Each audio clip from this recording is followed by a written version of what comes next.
Good morning, good afternoon,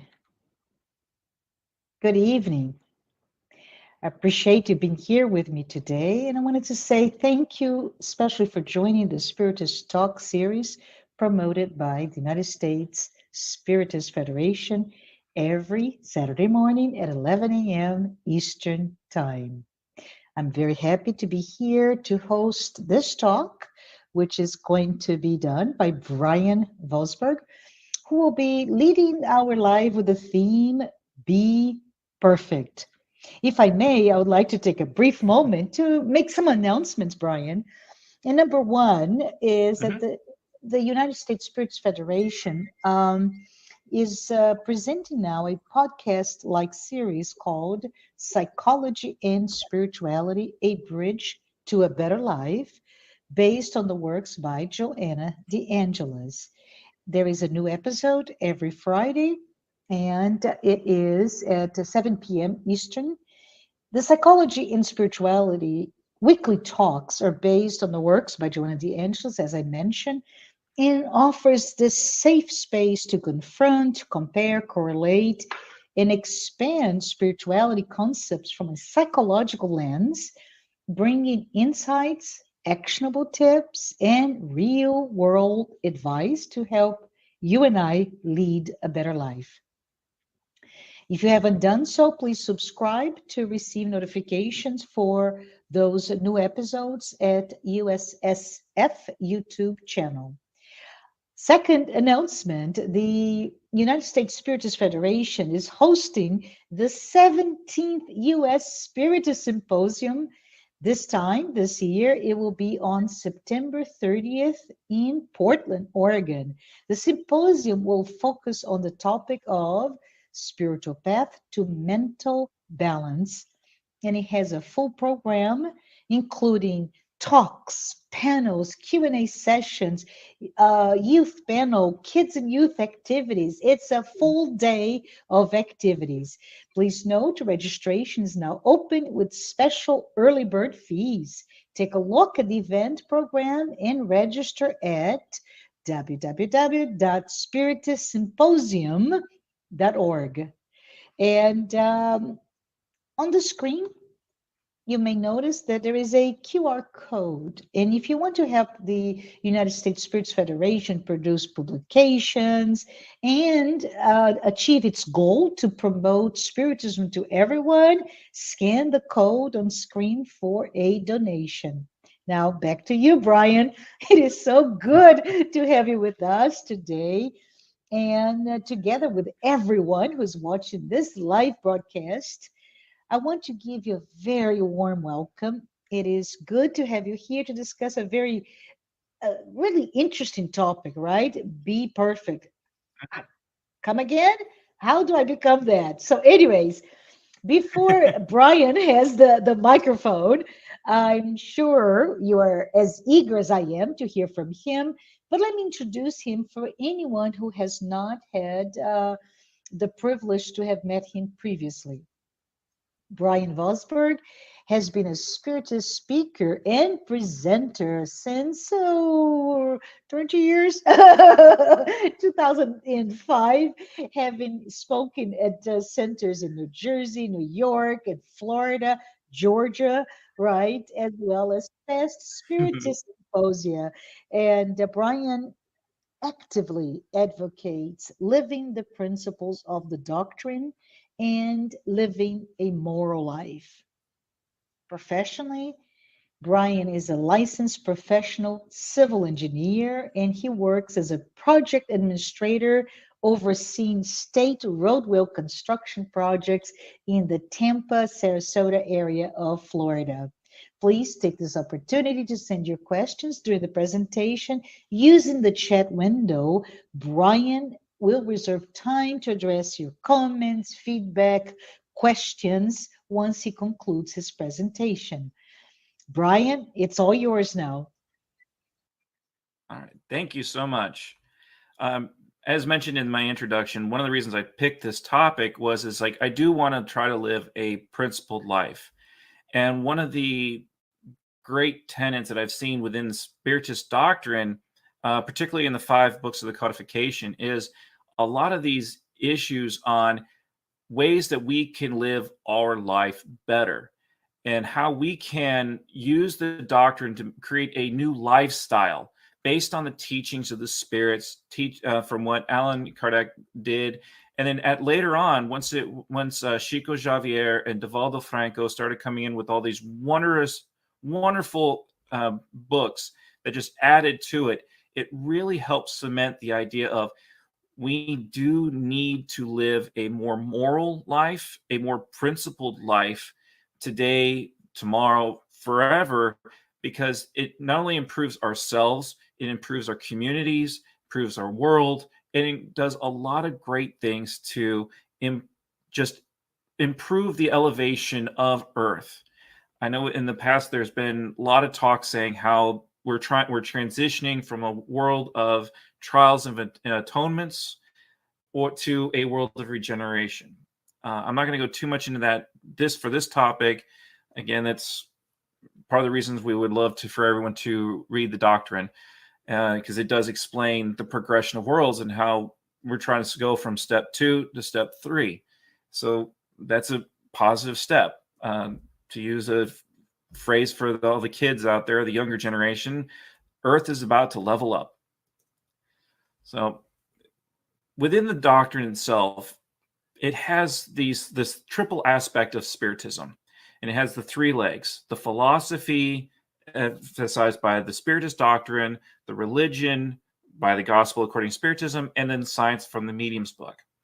In most centers, when you're visiting, they're going to teach you primarily from the philosophy and the religion aspects. And then the science one is kind of reserved for people that have been there for many, many years. It's its own separate class. But it doesn't mean that you can't read it now. And because there's things in it, while it's geared towards people that have mediumistic abilities, there are still things in there that do teach you on how to live a better life.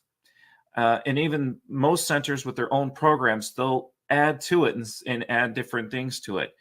For example, don't eat red meat before before 24 hours in advance. No wine, no or alcohol, no smoking.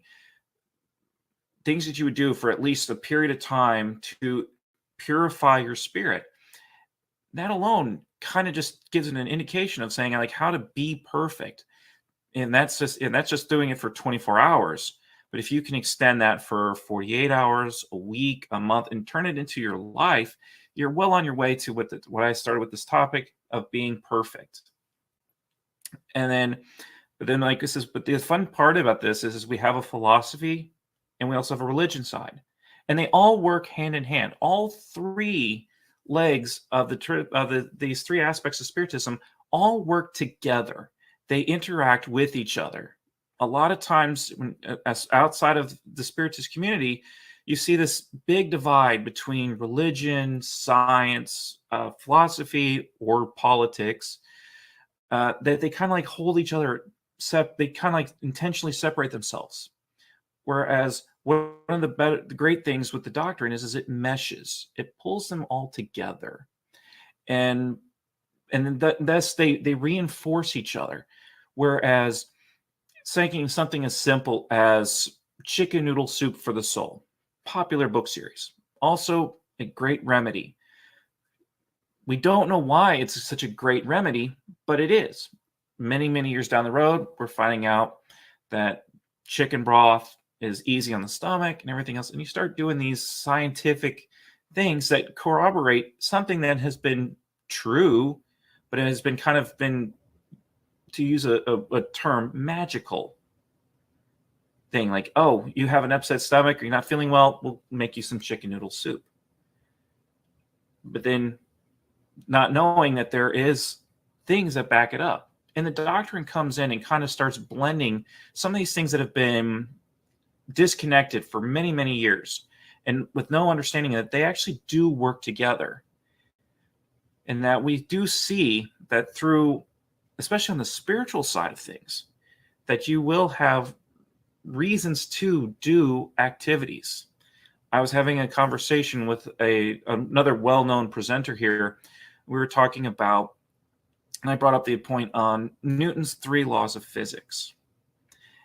You take those 3 laws of physics, being an engineer, that's kind of my life, but they do this where you have this activity of a body at rest will stay at rest until acted upon by an outside force. Okay, so take a phone, it just hangs there until I move it. But apply that to a spirit. A spirit will not do anything. They'll just sit there. It's at the same level all the time, unless it's acted upon by an outside force. Encouragement, pain, many of these other ideas out there, to sit there and say, hey, if you would do this, this would be, especially for encouragement, a reward. It's like, hey, if you would to get up, make your bed, or everything else, treat others nicely, especially treating others nicely, because that's the golden rule. When you listen to that and apply that, you're nice to others, and it starts to go around, then people start being nice to you because you've made a positive impact. And that's that's part of the point of this topic, was be perfect, or at least try to be. If you can be perfect, others can try to be perfect. The progress of just elevating up improves everything around us. And this is where I was kind of taking this thing, is it's like, we do need to take the time to lift ourselves up. And going back to what I was saying with the physics, you apply that to a spirit, science term, to a spiritual term. It works. It interacts itself. Karma itself is one of those things, an equal and opposite reaction. That's one of the other laws of physics. I believe it's the second law. So you have these principles that we assume for science, materialistic things, not realizing they also apply spiritually. And with the power of the doctrine itself, we see that by acknowledging the spiritual side of humanity, this whole other realm, this whole other world, new frontier, we just barely scratched the surface of. Even with all the teachings in the doctrine today, we still are so far, we have barely scratched the surface. With all the teachings we have today, we're still learning so much more. And it will be a long time before we understand even more of the deeper meanings behind the power of the spirit and how it impacts our day-to-day lives. But yet, we already have teachings and ways that we should be promoting ourselves to live a better life. So, of the 5 books of the codification, I saw in 4 of them, especially, that there are lots of topics and lots of things you can do to help train yourself and teach yourself how to be a better person. It's not limited to just these areas. Like, you got the Spirits book, primarily in part 3, when you got all the different moral laws. When you're sitting there talking about the law of destruction, the law of progress, the law of reproduction, all these different moral laws. And you see how by applying them morally in your day-to-day lives, every day, 24/7, 365, for the entire life, you see meaningful progress in not just your life, but in the community, in the world around you. Again, me being a civil engineer, this is something I see a lot of, particularly the law of destruction, as I have to tear things apart to make way for something better. I rip up part of a roadway, unfortunately, for a period of time that makes everyone unhappy.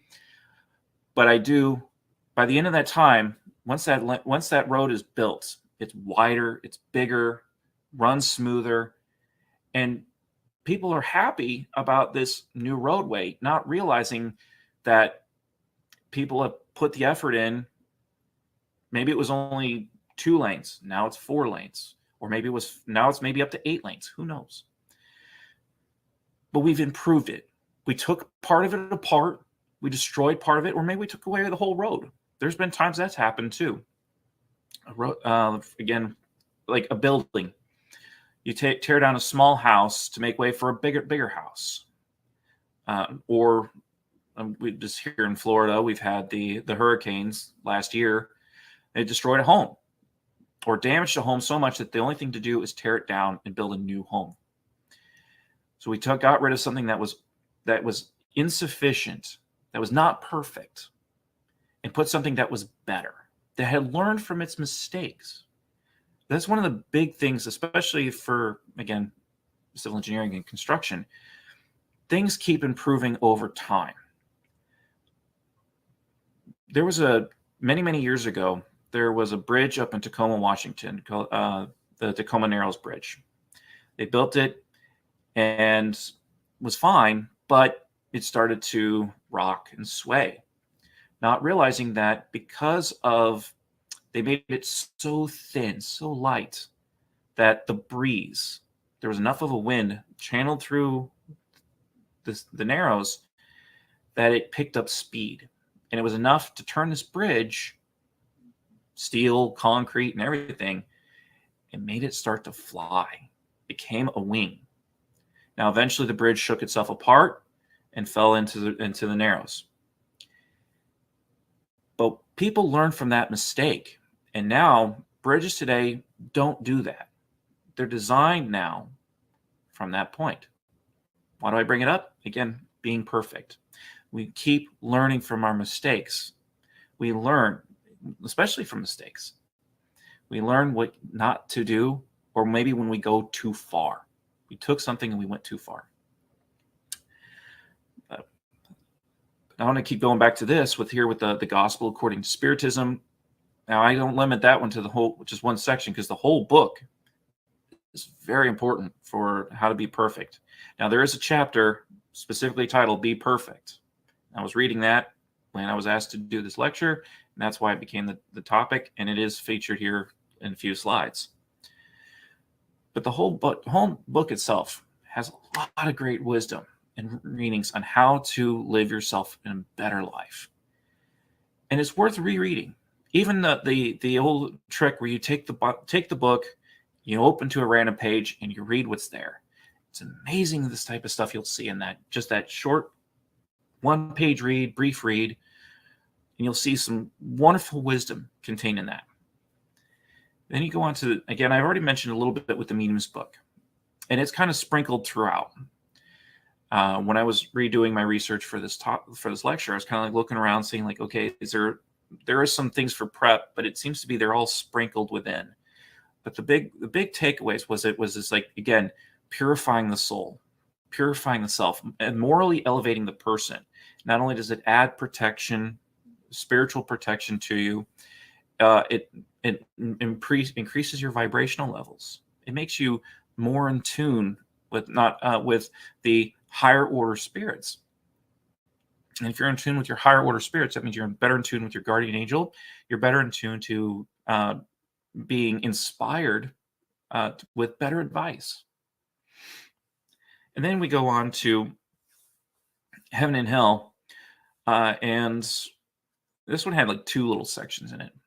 One of them was an odd one because it's the penal code. And I was like, penal code? This is punishments.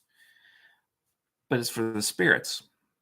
And it's like, I think like 36 little sections that you just sit there and read. They're real quick. It doesn't take too long to read.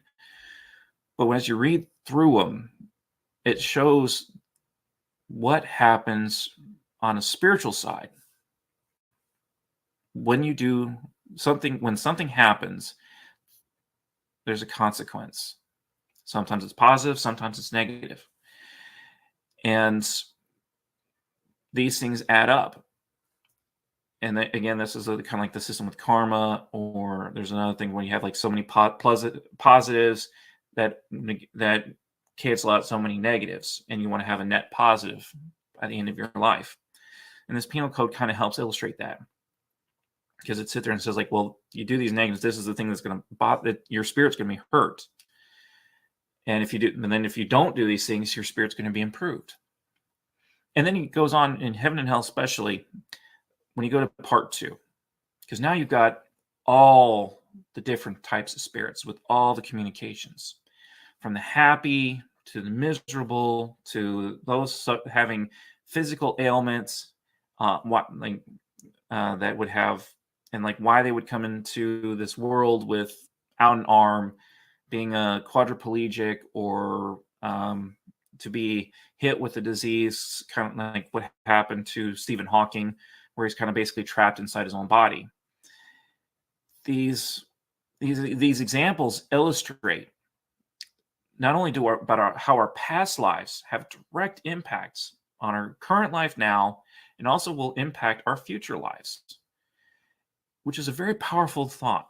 Because most of the time we always think we have that phrase that's out there in the world, YOLO, you only live once.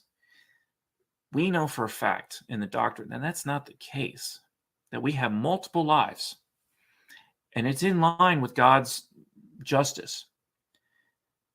And we prepare for the next life. So we want to do good on this life so that we do good and we have a better situation in the next life.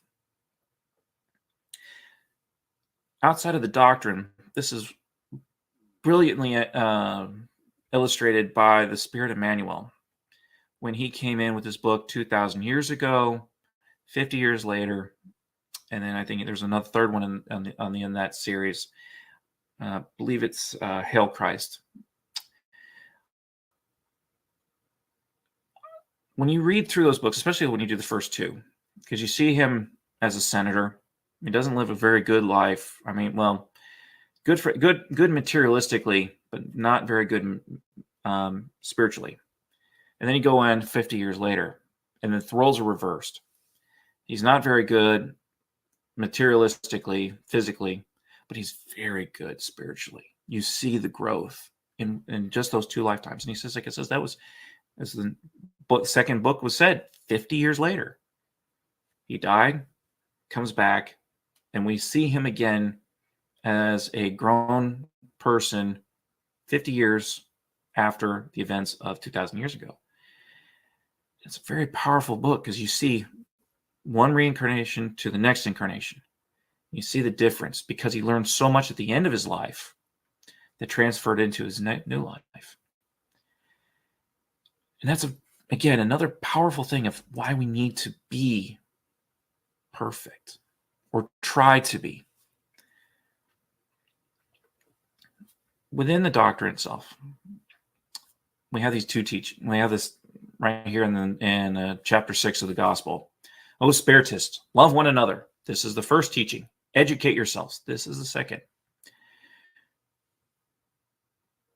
Education is huge.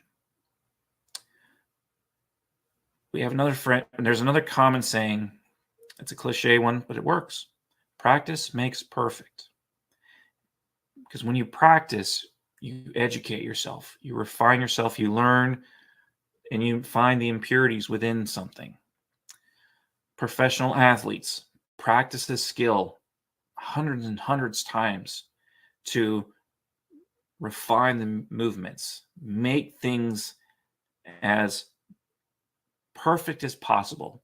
So like if you're like Tiger Woods hitting a ball, golf ball, he hits it consistently time after time. Or these basketball players, they're shooting free throws. They're shooting and they're dropping in them baskets time and time and time again. Or football, soccer players, they'll sit there and they'll kick for hours, practicing their skills so that in the heat of a game, they can line up and they can do a shot and they know the ball's going to go where they want it to go because they practiced and they made themselves perfect. And it's also why they are the elite members of that organization. Why we follow professional sports is because these are the best of the best. They perfected themselves to a level that people want to see and be a part of that team or that game. So that's another inspiring part. Shouldn't we also try in our efforts to be perfect in our own way? I mean, ideally, we're talking here spiritually because that overall, we can also take this smaller scale. be a perfect father, perfect husband, perfect engineer, perfect nurse, perfect doctor, because you refine your skills and you make yourself better. And that's what we hear about these things, especially here in this first line here. Educate yourself in the second, then love each other. Because love is above all. Because you can educate yourself, but if you don't love others and share that around, what good is it? Paul's very good at illustrating this one. Because you could be the most spiritual person in the world, but if you don't share it with others, if you don't love it and demonstrate it to others, it's meaningless. So we have to put the two together. And then we have this other one here. This one's from the Spirits book. And it's just a way. It's in here. It doesn't explain being perfect at all, but it does explain a way that we can be perfect. Destroying materialism and figure out that true interests lie within the soul, within ourselves, within the spirit. And then getting rid of the prejudices of caste, sex, color. Especially in today's world, there's a lot of divisions, all different types. And we got to realize that God created all of humanity, all of us, and the plants, the world, animals, the universe itself. God created it all. And we are all meant to work together. We're all meant to link and mesh. And it hurts us when we have these divisions, these prejudices. So there's a good starting point in realizing that the material is also temporary. Just like I do on my roads. I build a road. I don't build a road that's going to last 1,000,000 years. I build a road that lasts 15, 20, 50, 100 years. But they have time frames. They have limits. And realizing that once they hit their limit, they need to be replaced. And hopefully, in that time frame, there'll be something better. We could do things better. And the replacement bridge may be more environmentally friendly, may not be. It may be better for the environment. may allow for things to be like ships to pass under it. I've been on bridges that we had to elevate. We had to lift them up higher because they were a little too short for a port. They wanted to bring bigger boats in, so we had to lift the bridge higher to get a bigger cargo ship underneath it. So we have to learning from our mistakes. But going back to it, materialism. We have to realize that a lot of things in our life are temporary. Everything you see behind me is temporary. It will all be gone one day. So but the education, the knowledge, the wisdom, love, those are intangible. You don't hold on to love. You share love, you possess love. Wisdom, experience. Again, and it's not a book. I mean, you can put reminders of it in your book to help remember it, but it is still yours. And you carry it with you. So going back to that first one, educate yourself. Find out ways to be better. We've got so many books out there on self-improvement. And it's true. We do need to work on self-improvement. But one area that we've been lacking for a while is spiritual side. Our spirit. And our morals. Our principles. We need to work with those and put that effort together to improve ourselves spiritually, morally, so that many of the things we see today start to disappear. Because we kind of act like children in many ways. But when you sit down, you plot it, and you think about it, and you apply moral principles, things like this to it, you start to see that maybe just an error in context, an error in presentation, or even something that was unknown at the time. By doing this thing, you're going to impact this thing.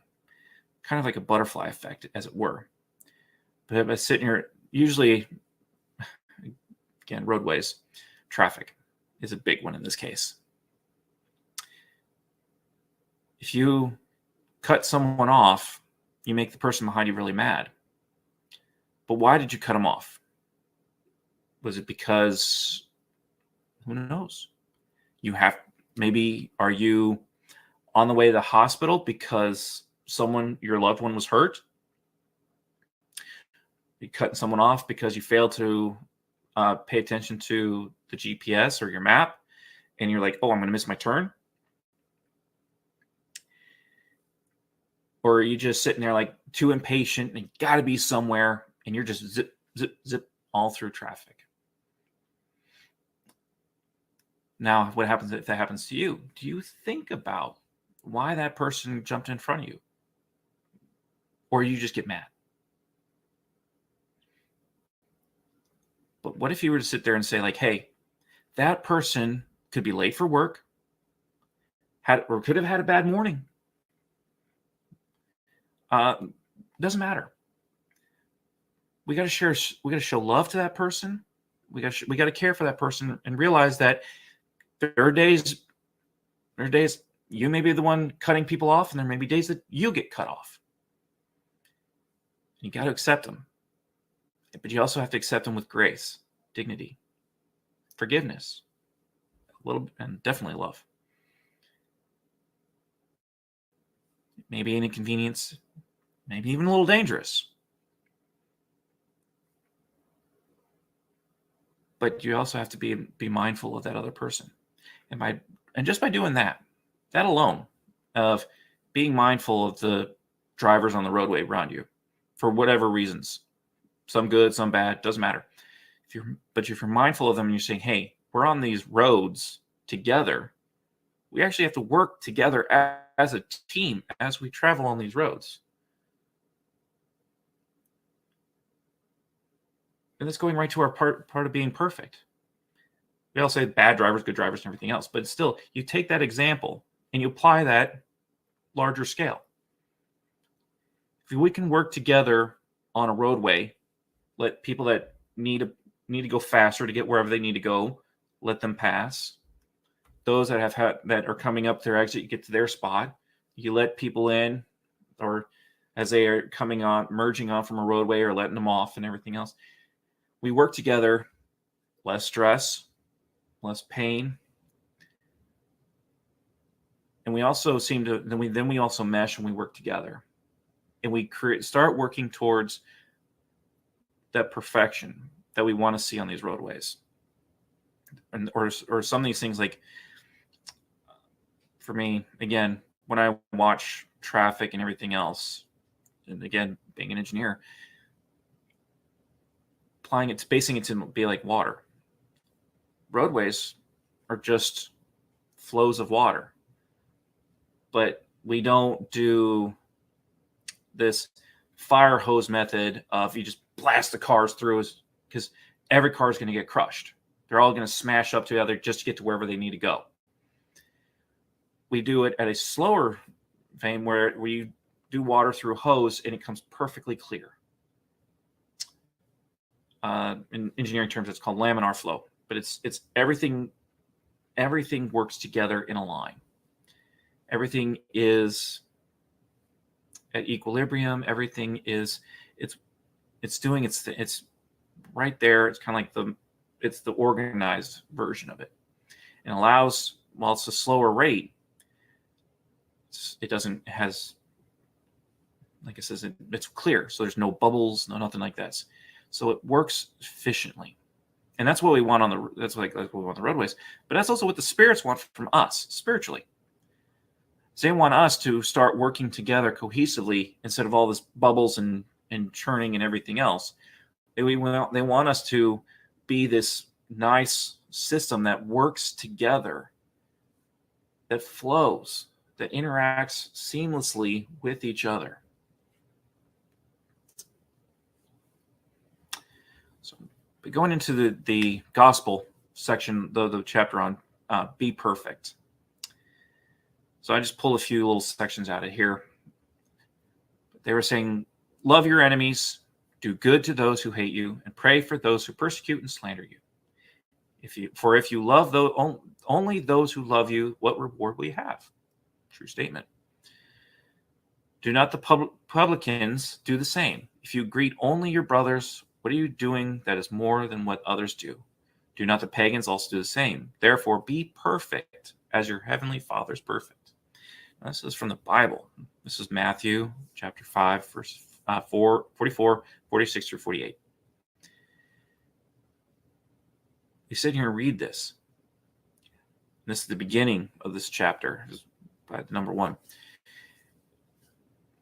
We look at this and it's like, here, this is Jesus' teachings to us to go well outside of our family, our friends, our close-knit group, and expand outwards. Just like I was saying before with the roadways. Be mindful of other drivers. You have no idea who they are. You have no idea what their background is and their history is, but you do need to work with them because you're on the same roads together. Otherwise, you have an accident. We need to keep this up globally. It's one of the greatest things from a personal experience for me, being involved with this Spiritist community. I've had Marcia, who introduced me today, and many, many wonderful people from the Spiritist community. Many of them are Brazilians. They've opened me with open arms, and I've also felt this love between different cultures.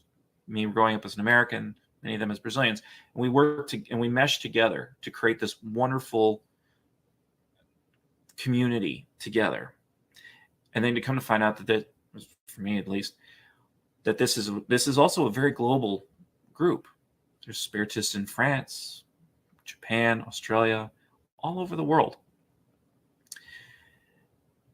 And it's great when the community always comes together.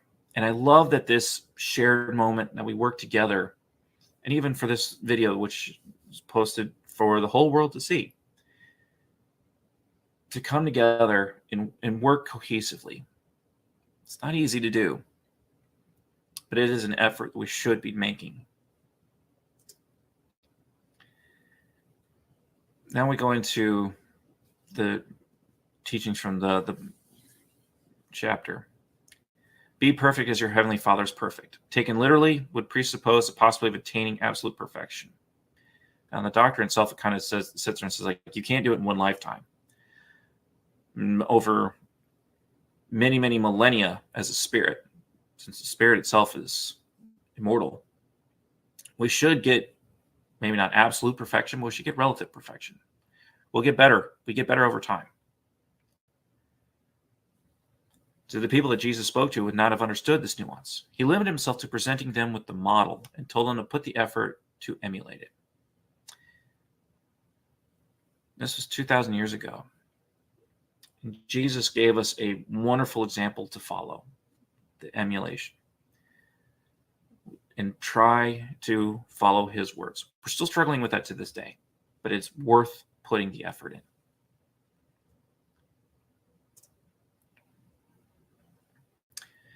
The next section on this one here, again, I kind of truncated this up to make it simpler. Moral persons are those who practice the law of justice, love, and charity in its greatest purity. They live the golden rules. You know, it's the love your God, your Father, with all your heart, with all your mind, and all your soul, and love your neighbor as yourself. All of the laws on these two, all of the law is based on those two commandments. So you take those two and simplify it. Love God, and then love your neighbor as yourself. Treat your neighbor as yourself. We definitely need to work on this. Anything else in this conversation, put those two into practice. When you love God, you take yourself and you don't put yourself on top of the world. You humble yourself just by doing that alone. And then when you start loving each other, treat others as you want to be treated. It has a profound effect when you actually do that. When you sit back and think about it, do you want to treat your kids? Are you like, when you treat your kids the same way you were treated as when you were a child? Did you like it when they did that or not? Or do you see the reasoning behind it? Why you had to be stern? Why your parents were stern to you, you had to be stern with your kids, and you found the reasonings for it? Or are you just sitting there being mad because you had a bad day and you're taking it out on them? Is that a good thing? Would you want someone that's mad when they're having a bad day, being mad and yelling at you and giving you the bad, all that things? And like, you're like, why are you yelling at me for? That's the golden rule. Treat others as you want to be treated. Be mindful of your own actions, your own thoughts, and how those are. If you can perceive how they're going to be received by the other person, that's wonderful. But even just on the context of yourself, would you like talking to yourself in that frame of mind? If not, time to either sit back, relax, find a way to find your balance and calm, meditate, music, whatever you need to do to get yourself back in that spot. You're already starting to achieve your perfection. Going on here. Have faith in God and God's goodness, justice, and wisdom. In all circumstances, charity is their guide. Again, going on this part, don't keep it to yourself. Because this world, we are meant to be social.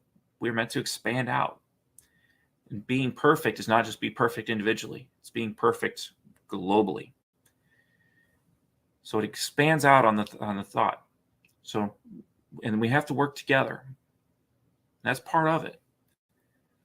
And part of it is when people are hurting, when people are in need, if you're able to, you should put an effort to help alleviate their sufferings. Even if it's a tiny little bit, you should definitely put the effort in. Hold no hatred or rancor or desire for vengeance. Huge.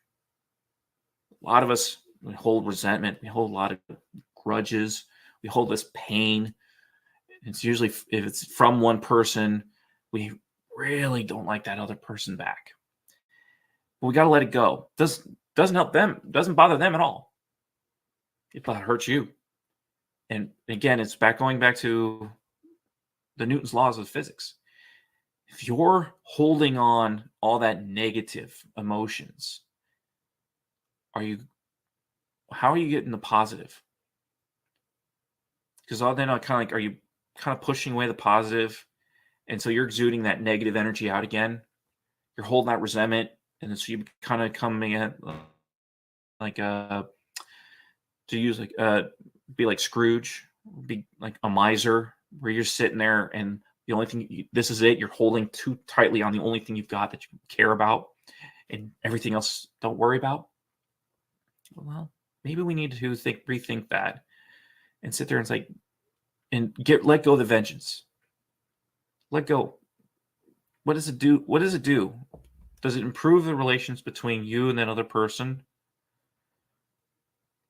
Will it solve anything to continue to hold that resentment? What is it? I mean, literally, what does it solve? When you sit back and think about it, if you're the only one holding the resentment, what is it? What do you gain out of that?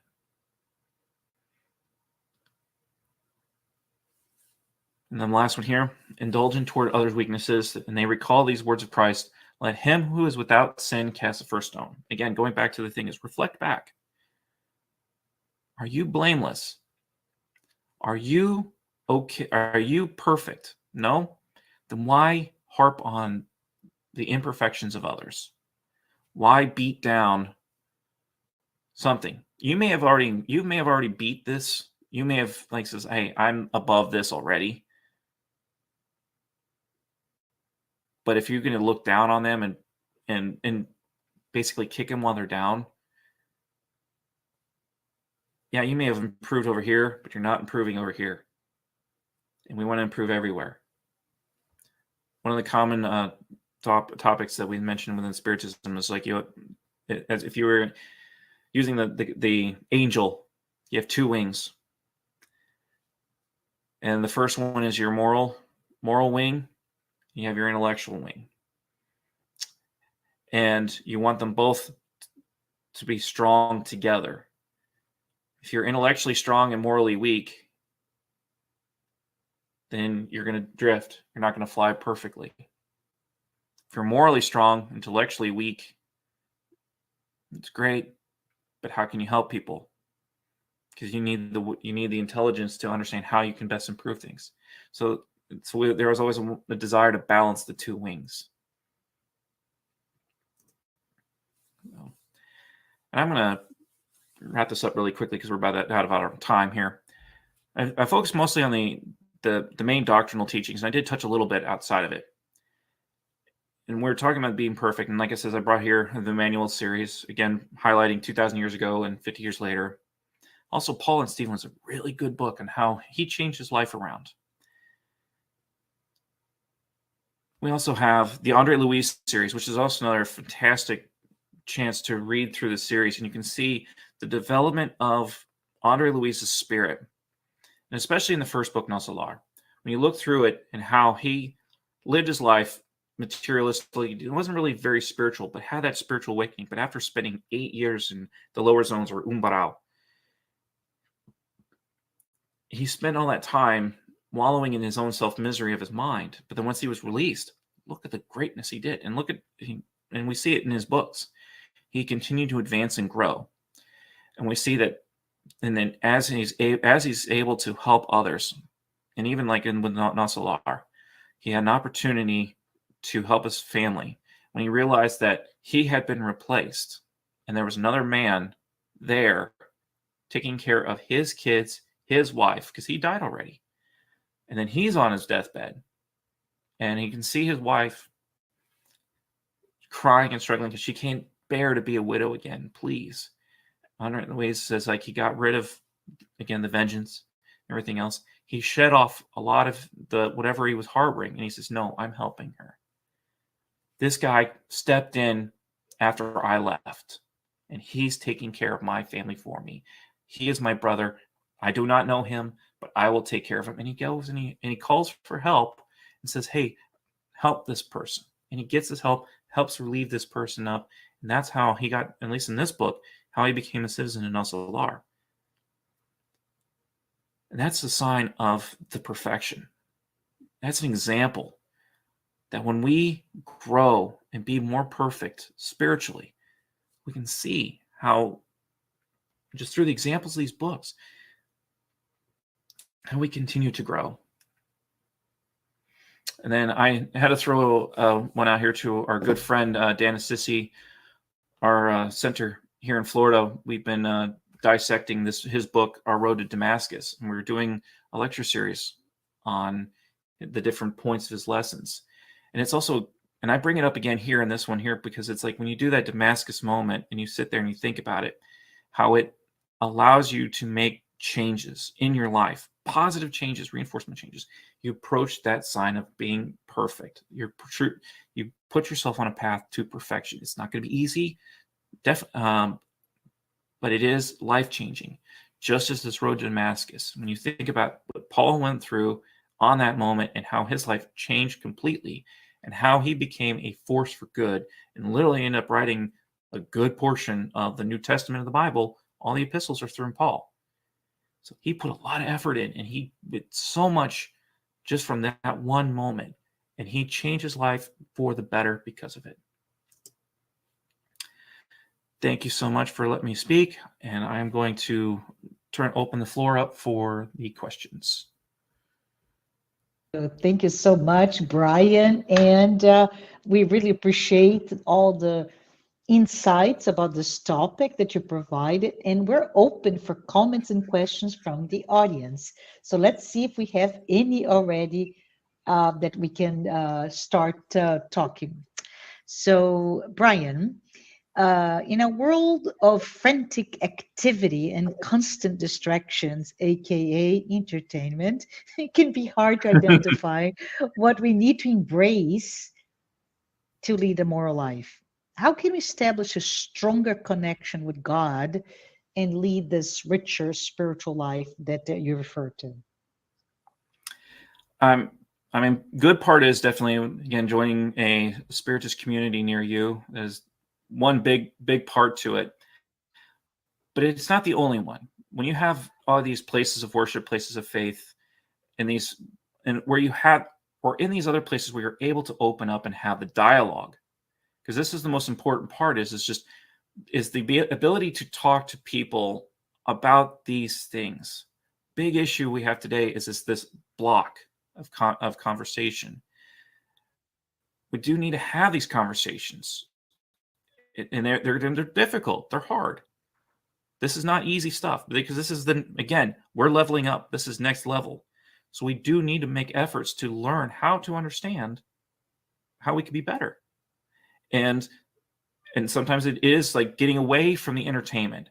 I mean, some things you can find in entertainment, you can find little nuggets. But then for the most part, we do need to pull ourselves out of it, read a book. I've mentioned several today. Sit down, read a book, focus your mind, meditate, everything else. But definitely try to get involved with your community, especially find one that's like-minded if you can. That's awesome. Thank you. I appreciate that. It's not about this or that religious group, right? It's about what you need to do to bring the sacred within, the God within that we all have. That's awesome. Thank you, Brian. We have another question, and this one says, as we know, the Spiritist body of work aims at the moral transformation of all of us. How does the religious aspect of Spiritism address the moral consequences of human behavior defined by the use of our free will? Well, that's a big one, huh, Brian? Yes, it is. And I think it's referencing your triangle with Spiritism has, right? Religion, philosophy, and science. But within the religious component, how do we address those moral consequences of our behavior? I mean, when you look at most times when we're talking moral life and the religious, we kind of start thinking like the 10 Commandments, the Golden Rule, as I mentioned later on in the presentation. So we already have some of those things in there, but then part of it also is when you put things in place that help bring yourself in tune with God. Whenever you have spiritist meetings typically begin and end with a prayer. When you do gospel in the home, you start and end with a prayer. And not only that, is the gospel of the home itself refocuses you on bringing the religion into your home and into your life. So that's another one that would be a good key to bring something, the religious aspect in. It's like, even if you sit there and you read a chapter of the book and discuss it amongst your family members, that helps bring the religious aspects in. But even if you're not in the Spiritist community and you're going to church, synagogue, mosque, when you go to those places, they have their traditions and religion things in there to help bring you up spiritually. And you can take those things and still bring them in. Prayer is a huge one. But there may be other things you can do within, like the Jewish community with the Passover Seder that they hold every year. There's a lot of tradition and things to it, but they use it as a reminder of what they went through, what the ancient Jews went through in the book of Exodus. So there's things like that that you can always bring into play. I'm going to keep this one kind of short. Can I ask to put the question back? Because I think the person who provided the question, I don't know if you can do that. A follow-up? Well, yeah, because they talked about actual very pragmatic view, right? We all have our free will. We all have our ability to exercise our decisions and selections, and even how do we handle our own frustration, right, Brian? And as such, we do have a certain behavior. When I love what you talked so much about the roads, because the roads, being in the middle of traffic, really embraces that idea that you're no longer an individual, you're part of a larger collective system, if you will. And as such, Mm-hmm. everything I do, including go too slow, right? Be too cautious, and everybody now has to be slower, etc., etc. So every decision has a consequence. But how do we do this? How does it, what does it mean, this exercise of my freedom or my free will impact that idea of moral transformation? I want to be a better person. I think St. Augustine is a great example, right, of Yes. that, of somebody who lived a, or Paul for that matter, in the book Mm-hmm. that you reference. So our Damascus moments may be one that you recognize, whoops, I've exercised my free will, yes, but look at the consequences of those decisions. Maybe you want to talk about it if we have a minute. Yeah, because I guess I can stick with the road analogy too, because if it does, it has that way of blending with everybody, and because it says it's no longer just you, it's others, and like it says, in a system. And you have people that will do, like, there's people like an elderly couple typically run slower because their eyesight gets worse and everything else. Their reaction time is less. So they're driving at what they believe is safe for them. May not be safe for you, me, and others, but it's safe for them. And we do need to keep that in mind. Yeah, it may be an inconvenience to us, but would you rather you be inconvenienced and they stay alive versus them kind of being forced by other people to accelerate and go with the flow of traffic to be better for everyone else? It's I mean, there's a consequence to that. And when, like, Mhm. we kind of force people to do things that they're not ready to do, or the other one too is free will. I see this a lot with motorcyclists. They will zip zag around and they will haul. They will go Yes. 100 miles an hour through up zip zagging through things, but eventually they may not. They'll hit that spot. I unfortunately saw this in one of my drives. A motorcyclist thought he could outrun the cops, flew up the shoulder, and ended up in the back window of a car that was coming on from an on ramp. And they just pulled in so quick that they couldn't react, and they were in the back window of that person's car. Ruined his day, ruined that other person's day. So not just, again, consequence. This person thought he could outrun the cops, and like I said, he ended up in the back windshield of a car, and that person now has had to get a new windshield put in the back of their car. Their day was inconvenience and everything else through no fault of their own. So this one person's free will impacted others. And this is something Right. we also have to keep in mind when you have these moral consequences, is it may not impact just you. It could impact others. Love it. Love it. Hi, Kirsten. Kirsten's saying, great point, Brian. Joanna DeAngelo says we shouldn't push people to face themselves if they don't first have the resources to deal with their own shadow. And that's a very great point, right, Kirsten and all. Mhm. We live, immersed in this collective society, but we cannot push someone else to be ready to face a perfection, and I put in air quotes here because the idea of being perfect is relative, is not absolute, right? Mhm. Oh, great, Kirsten, thank you. We just watched a docu-series on Netflix called Arnold, about Arnold Ooh. Schwarzenegger's life, and it's amazing because it shows how disciplined he was to try and be successful, and he was. But he acknowledged that he failed in the area of his marriage to Maria. It feels like it's easier to master the exterior, or is that just lack of knowledge to go within ourselves? What are your thoughts, Brian? Ooh. It, both, like, definitely it's easier to master the exterior because you can see it. When you have your five Mhm. senses engaged, it's easier to focus on the physical. Whereas it's very difficult to focus on the internal because it's you can't see it and everything else. It's mostly through feel, and through thought. So it's heart and mind connection to put the two together. And again, this is something else too that we've been lacking the lack of knowledge to go within ourselves is we don't push in today's society. We really don't reflect on spiritual matters, our values, our principles. We seem to be very, again, using Kristen's thing here, we're very exteriorly focused, not realizing that those things have an interior focus. And it is, again, going back to the thing, it was one of those things that always attracted me with the doctrine is the doctrine itself focused me to reflect inwards. You mentioned St. Augustine with this famous line, "Know thyself." Yes. And this, I didn't hear that before until I got into the doctrine. And it's something that is not discussed a lot. I wish it was.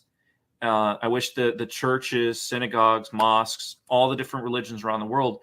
I mean, the Buddhists are pretty good at doing the internal reflection from what I've seen, especially the Tibetan monks. They're very good on the internal reflection. But it seems to me it's not a overall broad thing. And it is something that we need to do more of, is try to promote that inward reflection more often and take these moments to sit there and reflect on these things. Especially, it was one of the funny things with movies, since we're bringing up Arnold here, is when you look at some of these good movies or some of these very memorable movies, one of the things that we always talk about is how to bring that around. Is when you see a movie, how does it reflect back to you?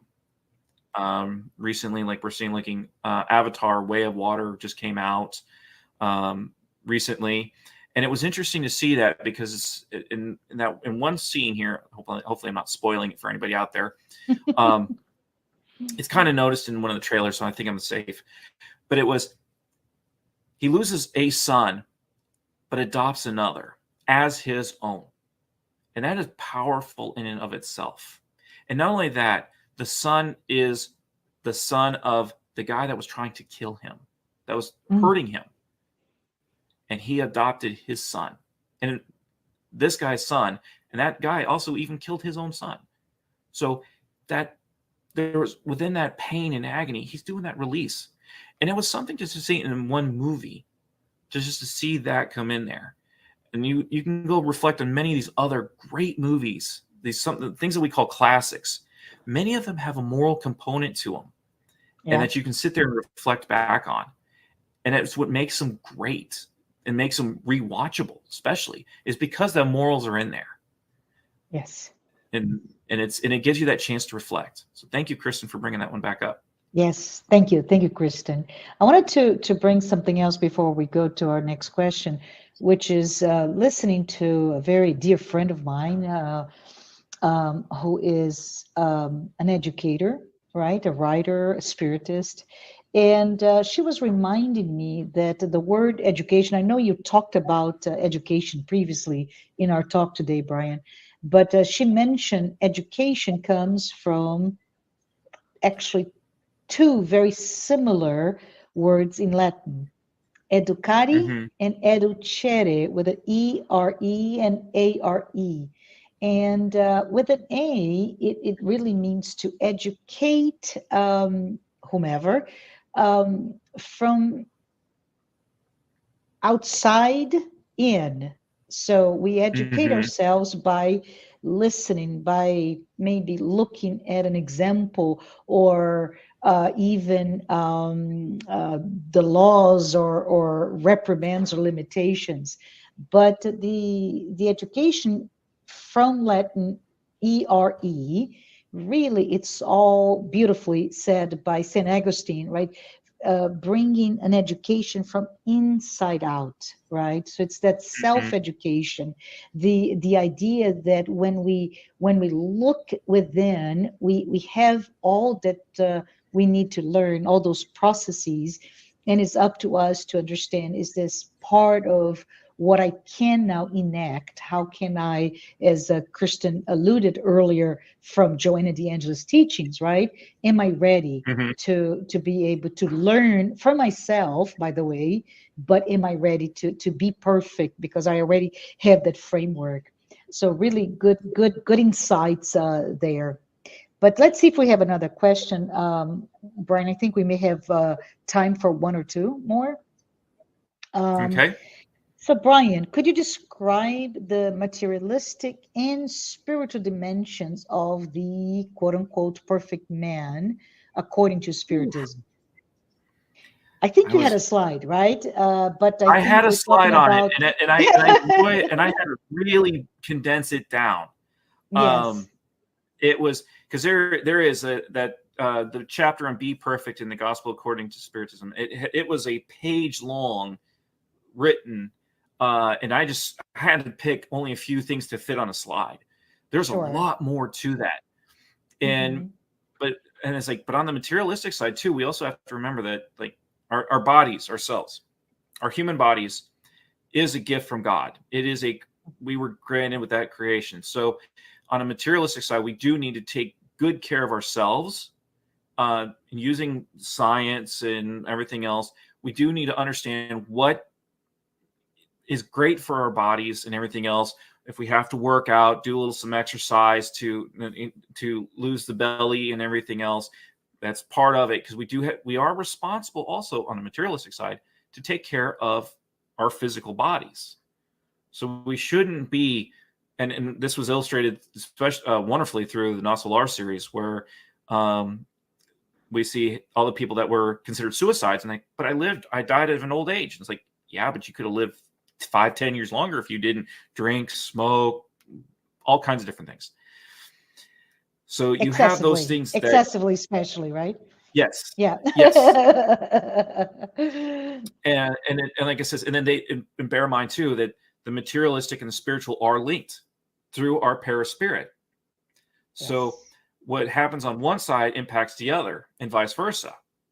So when you have a spiritual imbalance, it'll impact in that you'll be more prone to sickness and everything else, and then things like this. And then same way also that when you do things materialistically, drinking or some of the other excesses, the vices, it impacts your spirit. So the two work with each other. So there's really no separation, as in the question it kind of mentions the materialistic and spiritual. Remember, they're blended. Awesome. They're linked Yeah. together through our perispirit. Yeah. No, beautifully said. I wanted to take a moment. If you don't know, right? There's a lot of books and a lot of names that were given here, and just by way of explanation, right, Brian? We started with Allan Kardec, the Mm-hmm. codifier of Spiritism body of work.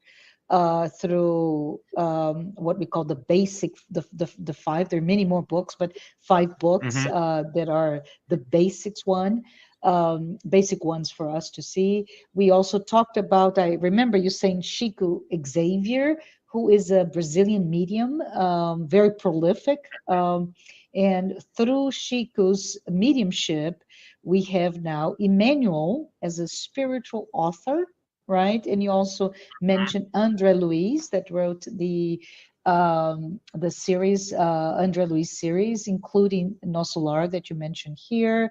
And then we have Divaldo Pereira Franco, who's another Brazilian medium who is very well linked, at least to me, as a student of Joanna de Angelis, right? He is that medium that transcribed the incorporation with that very strong cooperation Mm-hmm. with Joanna de Angelis on the psychological series. So lots and lots and lots of information for all of you who may be interested in this topic at large, right? It's not just you read a page and you become perfect. It's we are perfecting ourselves, and there's many great material for us to better understand. But let's Mm-hmm. see if we have another question. In an individualistic society, the idea of love in a collective system, so it's back to the traffic, right? In a collective system Yeah. is hard to understand. What is love, Brian? And how is love understood in the paradigm of imperfect beings that you and I and everybody else here are trying to be perfect? Ooh, this is a tough one. Kudos to whoever submitted this one in, because again, love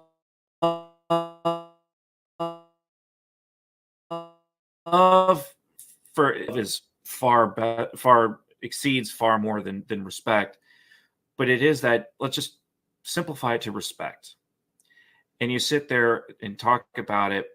It's like, I respect you. You have a right to live. You have a right to do your things and do what you want to do. And I want you to respect me. Again, kind of like the golden rule: treat others as you want to be treated. And since you're showing that person respect, you also want to sit there and say, hey, you have this plot of land. This is your home. I don't want to impinge on that. I want to have my home nearby, and I don't want us to clash. I don't want us to fight. And then as more and more people come in, then you start adding to it. And it's this collective system of, I'm just using respect and replacing the word love.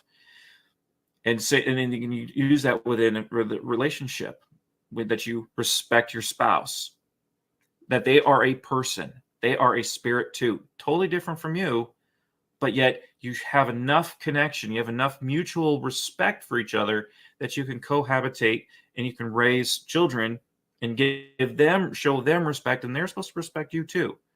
So again, I'm kind of just only changing the word love to respect, but in some cases that might be enough to trigger, especially when this second half of this question here, how is love understood in the paradigm of imperfect beings trying to be perfect?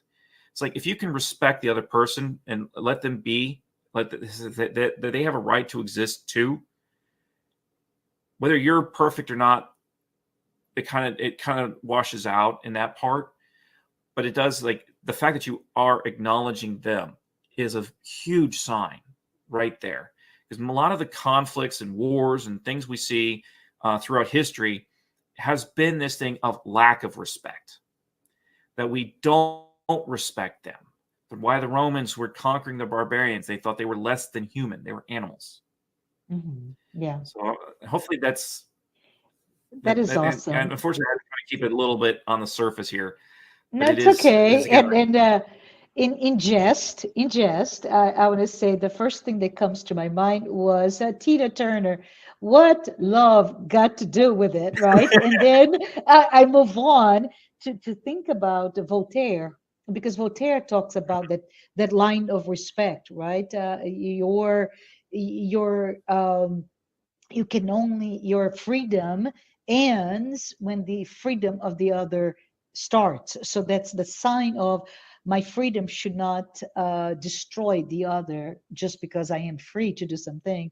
But then the third person individual at that came to my mind, Brian, was Jesus, right? Jesus, if you think about it, he brought not only this notion, and I'm thinking like, Jesus, come on, be perfect, but he also mentioned love your enemy, right? And which is a bold statement. And I think Joseph Campbell, in his work in comparative religions as a theologian, he talks about that Jesus was this most revolutionary aspect of Jesus is the fact that he said exactly that. Right, he's in the first time in the history of mankind that we talk about love your neighbor, and from that perspective, Jesus did not ask me to put myself in a position of danger and threat to myself by kissing and hugging and being so loving to somebody who wants to hurt me. It's different, but I think you did quite well. It's respect, it's understanding our boundaries, it's allowing that person, that other individual that may not think or behave or believe in things like I do, yet he or she's deserving of my love, my respect. So I think we have time for one more question, I believe. What does Jesus ask us regarding, oh, there we go, love and tolerance? Are we expected to be perfect and be able to offer unconditional love and absolute tolerance? What are your thoughts? Definitely not on the absolute tolerance, because we can't tolerate everything. Because then again, that's where do you lie? Then you kind of like, you're just basically rolling over and being used and abused by everyone around you. So like it says, you have to have your space, your place, and everything else. You have your part to play. You're just as vital as everyone else in this world. And the idea is like, we've been using roadways and cars and everything else, but I was like when you look at a car, how, especially when you got these like precision cars, the higher end ones, they work perfectly when everything is aligned and working in this precision. And that's perfection in many ways, like a materialistic interpretation of perfection. Yes. And when you got, but then you have things that are a little sloppier and everything else. They're efficient, they work, but they don't work as well. And you can see this. I was saying, like, typically, like, Jeeps post World War II were meant to be, you can just take apart and just throw it in and get it back on the road. So it would work, but it wouldn't be a Ferrari or a Yeah. Lamborghini that would just, or a BMW that just, it would work, but not as efficiently. And as we work towards perfection, we improve the efficiency of the whole world improves. And you do see this, like I said, when you do apply these practices in small scale, you definitely see it. Like when you treat your family with respect, everybody seems to work together and everything and more harmoniously. Like then just the spiritist communities, when I go to the centers and you see everyone that works, they have their spots, they have their little stations, they work together, they hug, they embrace, they say hi and share. It's great. And you see this combination and it works so well when like if someone can't be there today, other people step up and take over. That they work and you just see that they do, and it has this harmony to it, where even if a person can't be there anymore, someone will come in and take over, or they'll sit there and say, okay, we can't do this anymore, and they adapt and adjust, but it does work together. And this is what Jesus is pushing for, is that he wants the whole world to come together as brothers and sisters. And that's Absolutely. why he Yeah. didn't stick to the Jews. He went to the Gentiles, and he was like, he's bringing them all together. So Absolutely. This is awesome. Thank you. Thank you. I think all Christian says that love is something magical and mysterious.